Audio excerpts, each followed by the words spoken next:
Hello everyone, and welcome to Godox Film Lighting 101. Here, we'll show you some tips and tricks on how to achieve cinematic lighting for your projects. Today, let's talk about the basics. Lighting for film can be extremely overwhelming when you're just starting out.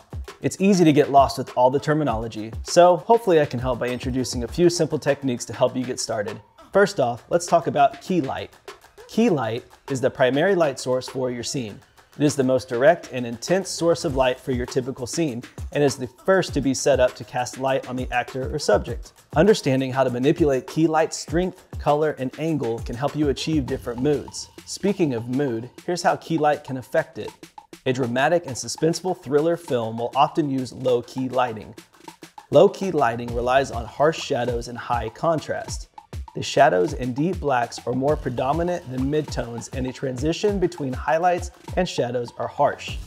The background and overall aesthetic is generally darker, giving the scene a more dramatic effect. On the other side of the spectrum is high-key lighting. High-key lighting refers to a much softer and brighter look. You've seen it in many romantic comedies, sitcoms, or even wedding videos. This has minimal shadows, less contrast, and more highlights. The style of key light helps create a mood that is cheerful and more upbeat. Key light creates shadows, so a fill light, like its name suggests, helps fill in these shadows. The fill light is positioned at the opposite end of your key light and is often not as bright as the key. To help make sure your fill light does not overpower your key light, you can bounce light off a wall or reflector, or use a form of diffusion to help soften the light. Here, we've used a Godox lantern softbox to help soften the fill light as it falls onto our subject. We'll dive more into softboxes, diffusion, and how to bounce light in just a minute. Backlighting is used to create a third dimension in a scene. This light faces the subject and is placed a little higher and from behind. This creates a rim around your subject's shoulders and hair, which enhances the subject's shape and depth while also separating them from the background. Using backlight by itself can create a silhouette of your subject, making things more dramatic. Combining key, fill, and backlight creates the three-point lighting setup. This is the standard lighting technique used throughout the film industry. Here, light is coming from all three different directions.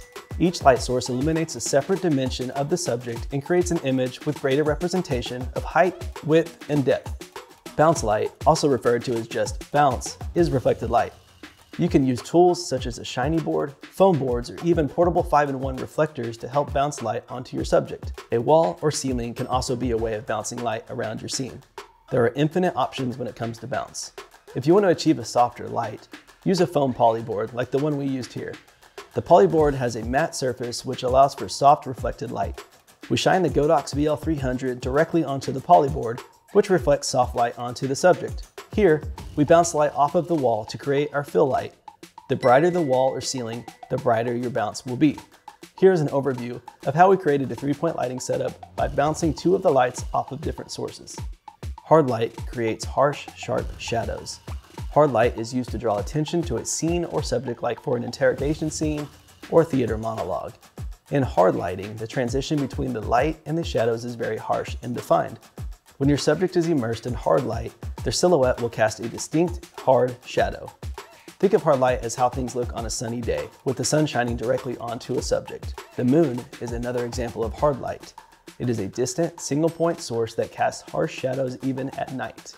Soft light is a type of light with a few hard shadows that's bright yet balanced. The shadows are much smoother, similar to how things look on a cloudy or overcast day, with clouds creating diffusion from the sun.